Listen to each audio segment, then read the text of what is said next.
sobre a questão da corrupção, né, na Polícia Civil do Rio de Janeiro. Então, foi feito aquele documentário, né, até pela Globoplay, Vale o Escrito, A Guerra do Jogo do Bicho.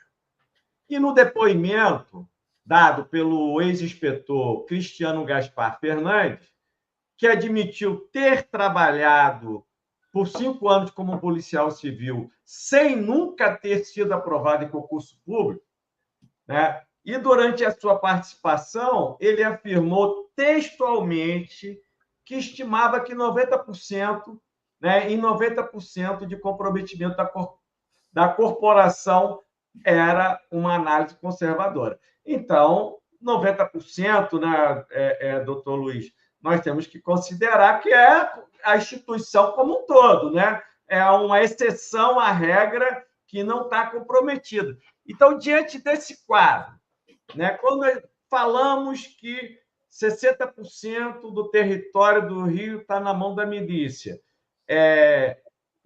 20% na mão do tráfico, não é isso?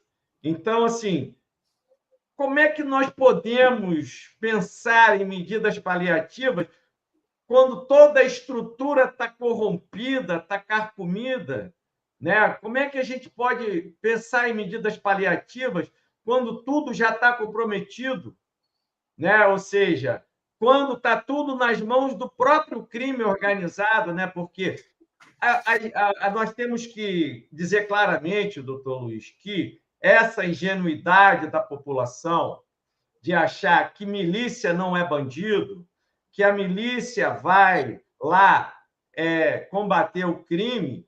Não.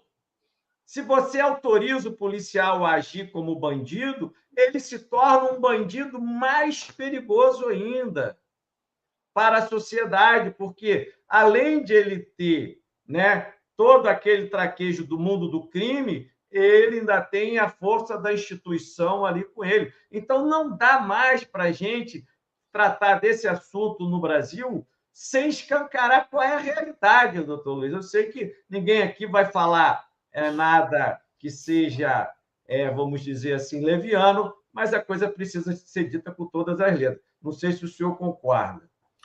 Eu concordo em gênero, número e grau. Nós estamos com a sociedade doente porque é uma sociedade que já não tem o discernimento de escolhas. Quando nós elegemos milicianos para mandatos, como é o caso de alguns deputados da Assembleia Legislativa do Rio de Janeiro e do Congresso Nacional, e também de São Paulo, nós estamos já diante de que as pessoas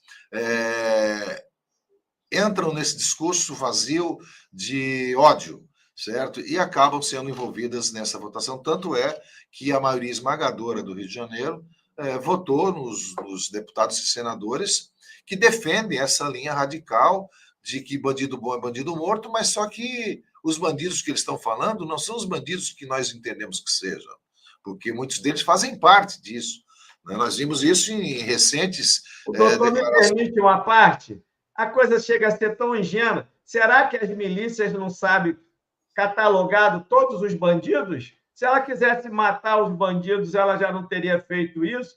E uma pessoa minimamente inteligente vai saber, se ela matar os bandidos, ela vai viver de quê? Até no filme Tropa de Elite, o cara chega lá na boca do fumo e faz o 50-50 ali, faz o rachide ali com os traficantes.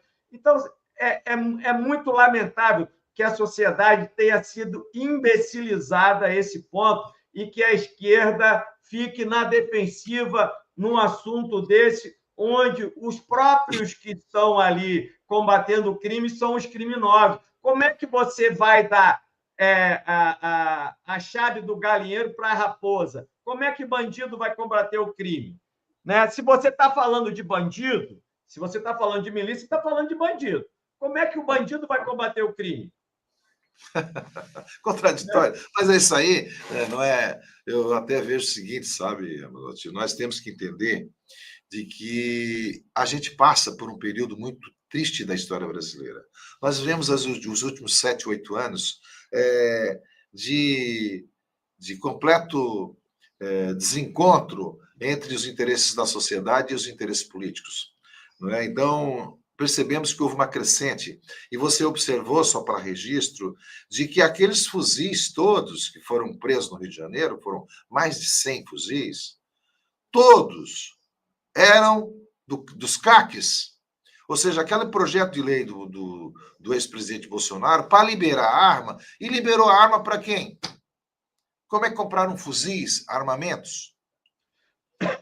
Então, quer dizer, aquela tática de liberação de armas, de que pode usar arma para se defender, um discurso que a sociedade comprou, mas no fundo era um propósito específico do armamento das milícias. Tanto é que as milícias cresceram assustadoramente de 2019 para cá. Nós vimos isso, quer dizer, tivemos um período terrível de homenagens na Assembleia Legislativa, na Câmara de Vereadores, para os milicianos. Foram condecorados pelos parlamentares aí do Rio de Janeiro. Quer dizer, nós temos uma completa inversão de valores e a sociedade ainda não caiu a ficha para entender quem está querendo o quê nesse projeto político que está aí.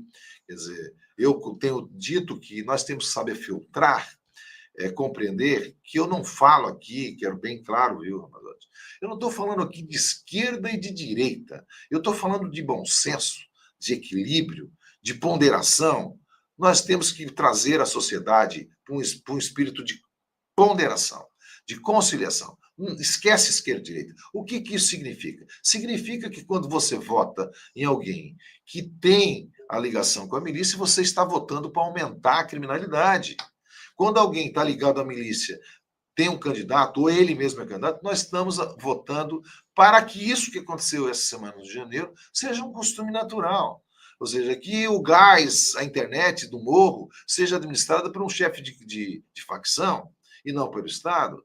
Ou seja, se nós estamos admitindo isso, então nós estamos errados. Portanto, a sociedade tem que parar para refletir, sobretudo nos estados críticos como o Rio de Janeiro e uma parte de São Paulo, que precisa refletir sobre a necessária e urgente reflexão. Não se trata aqui de discutir de esquerda e de direita, não. É uma questão de Estado brasileiro, questão de idoneidade política que falta. É muita inidoneidade, é muito desrespeito, e eu acho que isso tem que ser trazido para a mesa. Eu não falo aqui de campanhas, porque não é momento de falar em qualquer tipo de linha política, mas é linha de responsabilidade. As pessoas têm que ser responsabilizadas. Não tem outro termo. Se responsabiliza aqueles que cometem crime e se vai para a prisão. Perde direitos políticos. É assim que deve funcionar o Estado Democrático de Direito. Enquanto a penalidade for benesse, nós não vamos nunca acreditar que o crime não compensa. Para essa gente, o crime compensa. Ou estou errado? Não, de forma nenhuma.